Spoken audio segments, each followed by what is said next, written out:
వాడు నిజామాబాద్కి ఏం తెచ్చిండు?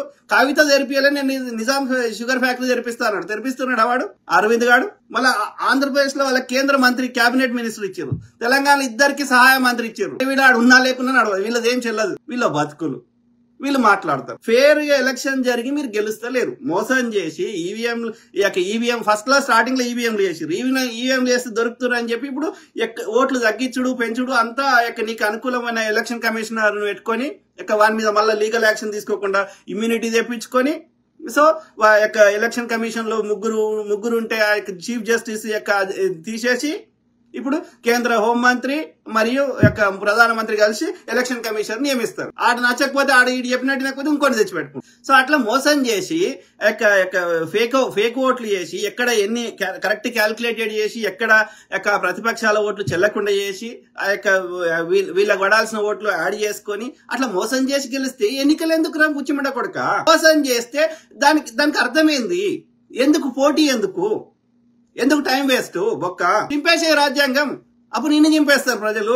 సో కాబట్టి ఈ దుర్మార్గులు వచ్చేసి నీకు నచ్చిన బిట్ కట్ చేసి మోడీ అన్నదాన్ని ఆలు కా సోనా ఇదర్ సే ఆలు డాలైతే ఉదర్ సే సోనా ఆతా కట్ చేసి రాహుల్ గాంధీ అన్నాడు అని దుష్ప్రచారం చేస్తే ఎల్లకాలం ఫేక్ బతుకులేనారా? ఎప్పుడు ఎన్నికలు జరిగినా ఎవడో ఒకటి హిందువు చచ్చిపోవాలి. ఎవరు చంపేదోడు? ఎందుకు విచారణ జరిగాయి?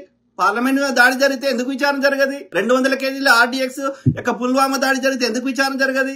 పాల్గామ్ దాడిలోకి ఎవడొచ్చిండు, ఎక్కడి నుంచి వచ్చిండు, ఎందుకు విచారణ జరగదు? కాంగ్రెస్ హయాంలో విచారణ జరిగినాయి కదా, దోషులకు శిక్షలు పడ్డాయి కదా, కసంకు ఉరి తీసిరు కదా, అఫ్జల్ గురికి ఉరి తీసిరు కదా, భక్తులను తీసి లోపల వారేసారు కదా. చెప్పండి రా, ఎన్నికల ముందే జరుగుతాయి అన్ని. మళ్ళీ ఒక్కదానికి విచారణ జరగదు, ఒక్క దోషికి శిక్షలు పడే. అంటే అర్థమైంది, పుల్వామా దాడి జరిగేకంటే ఒక రోజు ముందు ఆడ టవర్ ఎందుకు పోతుంది, ఆర్మీ ఆఫీసర్ ఎందుకు వచ్చి బాధపడతాడు? సో చేయిస్తుంది ఈ ముండ కొడుకులే. ఎన్నాళ్ళు ఇట్లా చేస్తావు? ఎందుకు చేస్తున్నావు? ఆడు బ్రిటిష్ వాడు చేసినాడు చేస్తున్నావు. బ్రిటిష్ వాడిని వెళ్ళిపోమంటారు అని చెప్పి వాడు హిందూ ముస్లిం గొడవ పెట్టిండు. బెంగాల్ ను విభజించి ముస్లింస్ ఉన్న ఏరియాను ఒకటి చేసి హిందువులు ఉన్న ఏరియా ఒకటి చేసి గొడవ పెట్టిండు. ఎందుకని? మీరు కొట్టుకొని బిజీ ఉంటే మేము దోసుకుంటాం, మమ్మల్ని ఓడాడు గడిపోమని. సేమ్ థింగ్ వాడి యొక్క వారసులు, వానికి ఊడికం చేసిన వాళ్ళు, వానికి దగ్గర పెన్షన్లు తీసుకున్న వాళ్ళు, ఈ బ్రిటిష్ జనతా పార్టీ కూడా అదే చేస్తున్నది. పొద్దుగాలేస్తే మతం చుట్టూ తిప్పాలి. ట్యాక్సులు మాత్రం మరి ట్యాక్సులు తీసుకోక హిందువుల దగ్గర. నీకు హిందువుల మీద ప్రేమ ఉంటే GST హిందువుల దగ్గర తీసుకోము అని మోడీని స్టేట్మెంట్ ఇప్పియండి.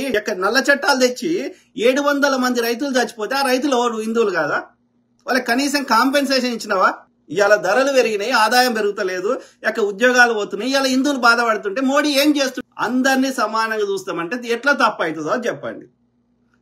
నువ్వు సమానంగా చూడకుండా హిందువులకు స్పెషల్ గా నువ్వేం ఫేవర్ చేసినావో పొద్దుగాల లేస్తే ఒక్క ప్రజా సమస్య మీద చర్చ ఉంటుంది. కేవలం హిందువులను చంపాలి, ముస్లింలు చంపాలని ప్రచారం చేయాలి. ఎన్నేళ్ళు చేస్తావు ఇట్లా? 24 ఏళ్లలో 13 ప్రధానమంత్రులు చేసినప్పు 56 లక్షల కోట్లు. ఒక్క మోడీకి వచ్చినాక 150 లక్షల కోట్లు అయింది. ఇప్పుడు మొత్తం భారతదేశ అప్పు 200 లక్షల కోట్లు అయింది.